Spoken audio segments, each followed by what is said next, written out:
이 아침 우리에게 주신 하나님 말씀은 신약성경 마태복음 9장입니다. 신약성경 마태복음 9장 9절에서 13절까지의 말씀입니다. 우리 한 목소리로 함께 합독하겠습니다. 예수께서 그곳을 떠나 지나가시다가 마테라 하는 사람이 세관에 앉아있는 것을 보시고 이르시되 나를 따르라 하시니 일어나 따르니라. 예수께서 마태의 집에서 앉아 음식을 잡수실 때에 많은 세리와 죄인들이 와서 예수와 그의 제자들과 함께 앉았더니 바리새인들이 보고 그의 제자들에게 이르되 어찌하여 너희 선생은 세리와 죄인들과 함께 잡수시느냐.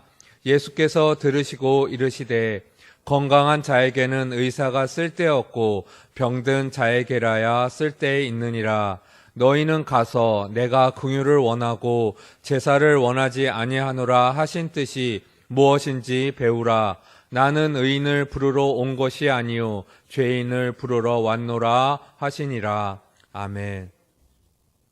어떤 사람이나 상황에 대해서 정확히 알지 못한 상태로 오해가 생겨 누군가를 비난하거나 원망했을 때가 여러분 다 한 번씩은 있으실 것입니다. 잘못된 사실들로 생긴 오해는 상대방으로 하여금 상처를 받게 하고 그 상처로 인해 관계가 악화되기도 합니다.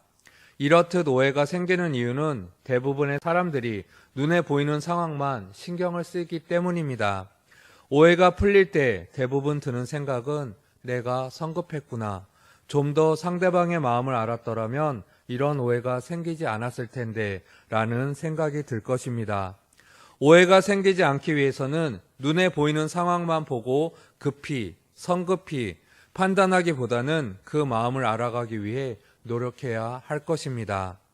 여러분, 예수님께서는 우리의 영혼을 치료하시고 우리 죄의 근원을 해결해 주시는 분이십니다. 오늘 마태복음 말씀을 통해 예수님의 어떤 모습을 우리가 닮아가야 하는지 함께 알아보겠습니다. 사람들은 실수하거나 부끄러울 때 어디론가 숨으려고 합니다. 남의 눈에 띄지 않도록 나를 숨기려고 하지만 완벽하게 숨을 수 있을까요? 아닙니다. 잘 숨은 것 같지만 결국 다른 사람 눈에 뜨이게 됩니다. 특별히 하나님께서는 우리들의 모습을 다 보고 계십니다. 하나님의 그런 모습은 창세기 1장 8절, 9절, 10절에 명확히 나옵니다. 제가 읽어드리겠습니다.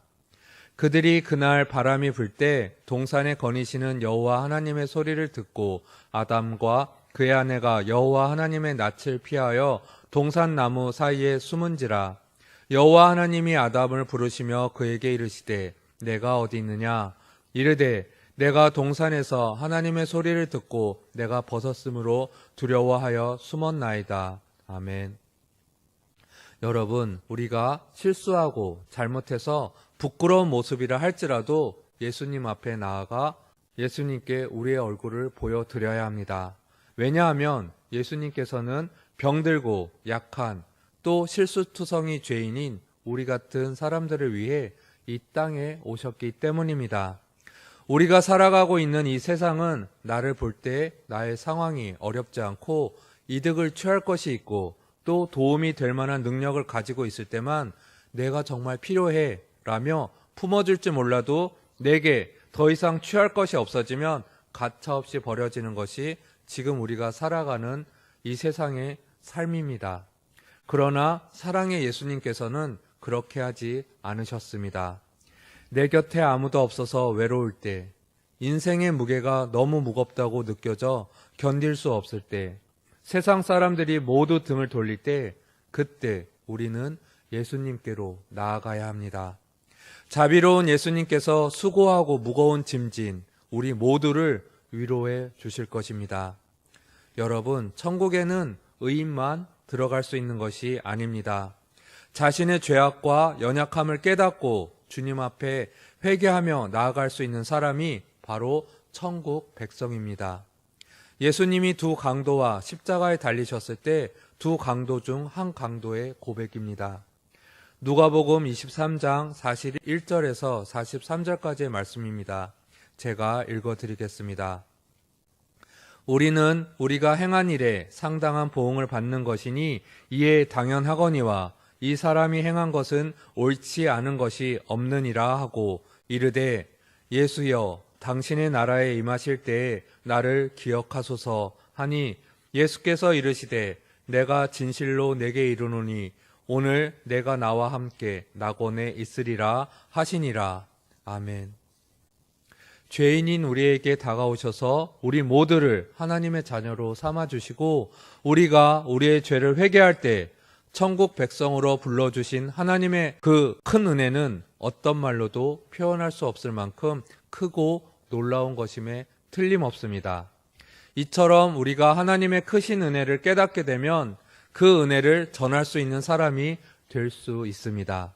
하지만 안타깝게도 우리의 입술로는 하나님의 은혜를 안다고 고백하지만 우리의 마음으로는 하나님의 은혜를 받았다고 고백하지만 하나님을 모르는 사람들에게 그 은혜를 전하는 것은 늘 자신 없는 모습으로 살아가고 있습니다.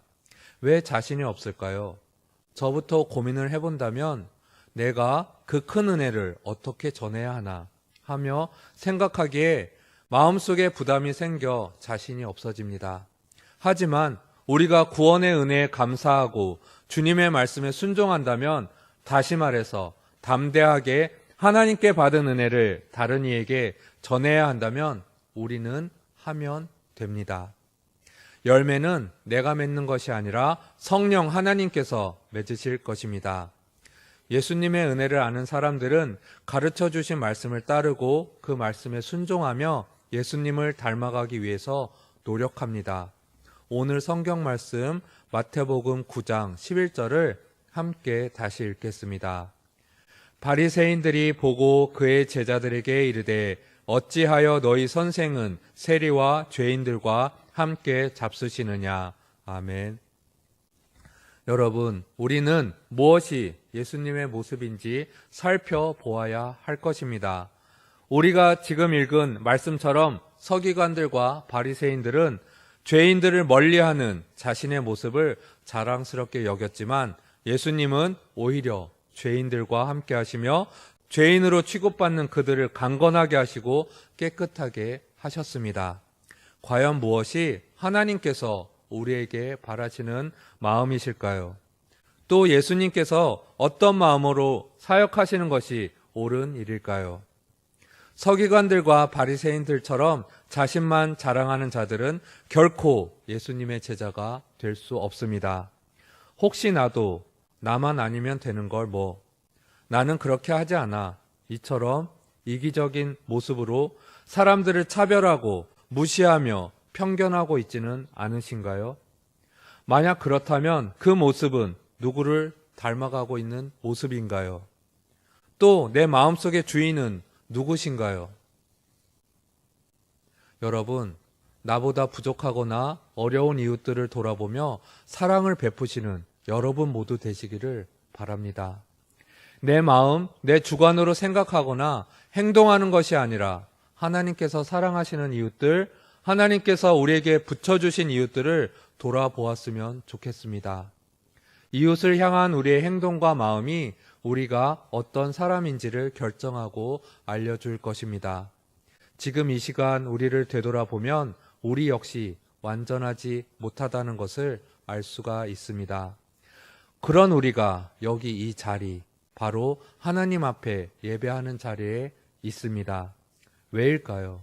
왜? 완전하지 못한 우리를 통해서 하나님을 만나지 못한 자들을 섬기고 그들에게 복음을 전하게 하기 위해서 우리를 이 자리로 불러주셨을까요?